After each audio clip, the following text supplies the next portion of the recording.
उनतीस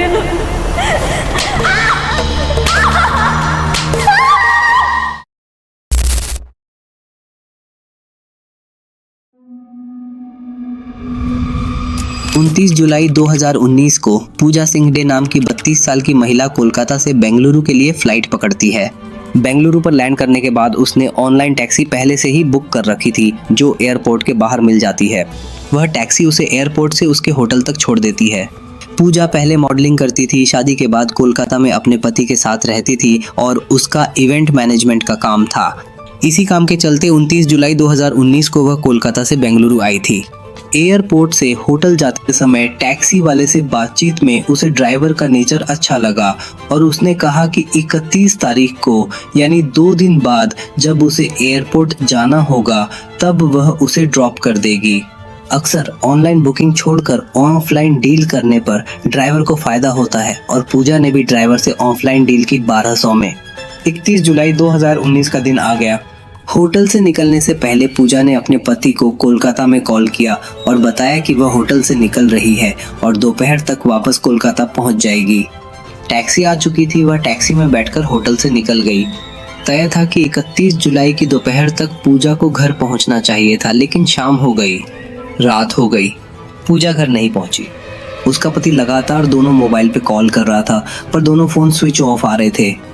चिंता बढ़ने पर पति ने पूजा के सभी दोस्तों और काम करने वालों से संपर्क किया, पर किसी के पास भी पूजा का कुछ पता नहीं था। तब उसने मिसिंग रिपोर्ट कराने का निर्णय लिया। घर से निकलते समय उसके मोबाइल पर पूजा के नंबर से एक टेक्स्ट आया, I am in Hyderabad, some emergency need cash. फिर दूसरा मैसेज आया, I need 5 lakh right now. यह सब देखकर पति को शक हुआ, क्योंकि पूजा की अंग्रेजी बहुत अच्छी थी और यह मैसेज टूटी फूटी अंग्रेजी में था। पति ने नजदीकी पुलिस स्टेशन जाकर रिपोर्ट दी, लेकिन कोलकाता पुलिस ने गंभीर कदम नहीं उठाया और कहा घर जाइए, वह वापस आ जाएगी। कोलकाता पुलिस मान रही थी कि पूजा पढ़ी लिखी और समझदार है, शायद कहीं चली गई होगी। इधर बेंगलुरु एयरपोर्ट के पास अगले दिन यानी 1 अगस्त 2019 को किसी की नजर एक बेसुध हालत में पड़ी महिला पर जाती है। पास जाकर देखने पर पता चलता है कि महिला की मृत्यु हो चुकी है। उसके चेहरे को किसी भारी चीज से कुचला गया था, पहचान मुश्किल हो रही थी। वह बॉडी एयरपोर्ट से लगभग 1 से 2 किलोमीटर दूर मिली थी। पुलिस बुलाकर बॉडी को पोस्टमार्टम के लिए भेजती है। पोस्टमार्टम में पता चलता है कि मृत्यु 24 से 48 घंटे के बीच हुई है। शरीर पर 22 बार चाकू से हमला किया गया था और चेहरे पर पत्थर से वार करके पहचान मिटाने की कोशिश की गई थी। बॉडी के साथ कोई आईडी या मोबाइल नहीं मिला। पुलिस ने शिनाख्त की उम्मीद में आसपास के थानों में मिसिंग रिपोर्ट चेक की, पर शुरू में कोई मेल नहीं मिला। पुलिस ने मृतिका के कपड़ों और उनके ब्रांड के सीरियल नंबर का नोट लिया और ब्रांडेड शोरूम की जांच की। शोरूम के रिकॉर्ड में कपड़े कोलकाता से खरीदे गए दिखे। कोलकाता के शोरूम का पता लेकर बेंगलुरु पुलिस कोलकाता पहुंची और उस शोरूम के रिकॉर्ड से खरीदार की डिटेल मिली। शोरूम के रिकॉर्ड और मिसिंग रिपोर्ट के मिलान पर पता चला कि वह मिसिंग रिपोर्ट पूजा सिंघडे की ही थी, जिसे उसके पति ने दर्ज कराया था। जब परिवार को मृतका के कपड़ों और फोटो दिखाए गए तो उन्होंने पहचान कर बताया कि वह पूजा ही है। अगर कोलकाता पुलिस ने समय रहते बेंगलुरु पुलिस से संपर्क किया होता तो पहचान जल्दी हो सकती थी, पर बेंगलुरु पुलिस की तत्परता ने आखिर पहचान कराई और आगे की छानबीन में मदद की।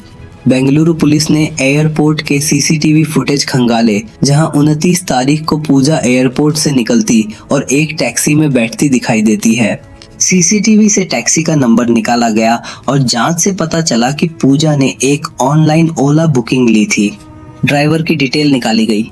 शीघ्र ही खुलासा हुआ कि उस टैक्सी ड्राइवर ने 29 तारीख के बाद किसी भी बुकिंग को सक्रिय नहीं किया था। पुलिस ने ड्राइवर का मोबाइल ट्रैक कर उसे गिरफ्तार कर लिया। ड्राइवर का नाम HM नागेश था, उम्र लगभग 25 से 26 साल। गिरफ्तारी के बाद पूछताछ में उसने बताया कि 29 तारीख को वह पूजा को एयरपोर्ट से होटल तक छोड़कर आया था और आगे उसके बारे में कुछ नहीं जानता। इनिशियल बयान में यह सत्य प्रतीत हुआ, पर पुलिस ने होटल के सीसीटीवी भी चेक किया तो पाया कि 31 जुलाई की सुबह पूजा होटल से बाहर निकली और उसी टैक्सी में बैठकर गई थी, जबकि ड्राइवर ने पहले मना किया था कि उसने 31 को उसे पिक किया था। यह पुलिस को सख्त पूछताछ में सारा सच सामने आ गया। नागेश ने स्वीकार किया कि 29 जुलाई को उसने पूजा को एयरपोर्ट से लेकर होटल छोड़ा था। उस समय उसने देखा कि पूजा के पास 2 मोबाइल थे, एक एप्पल और एक सैमसंग, महंगे कपड़े और एक पर्स। नागेश ने सोचा कि वह अमीर महिला है और उसके पर्स में पैसा होगा। पूजा ने 31 जुलाई को कहा कि वह वापसी के लिए उसे ऑफलाइन पेमेंट करेगी और ड्राइवर को फिर बुला लेगी।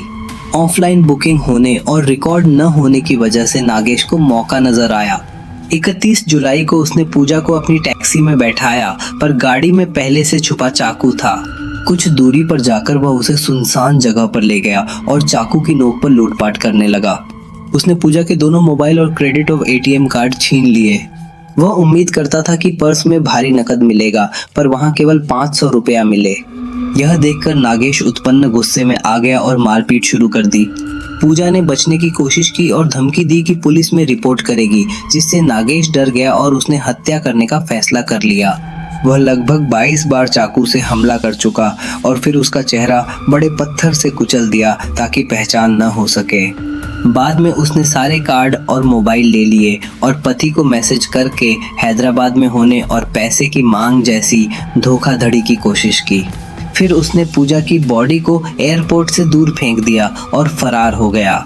बेशक इस केस में बेंगलुरु पुलिस की कर्मठता सराहनीय रही, जिसने बिना पहचान वाले लावारिस शव की सच्चाई उजागर कर दी और अपराधी को पकड़ा। अगर हर जगह पुलिस ऐसे ही गंभीर और तेज कार्रवाई करे तो ऐसे अपराध कम होंगे। आपने अगर यह कहानी अंत तक सुनी है तो बताइए आपकी क्या राय है। कमेंट में विचार साझा करें और ऐसी कहानियां देखने के लिए चैनल सब्सक्राइब करना न भूलें।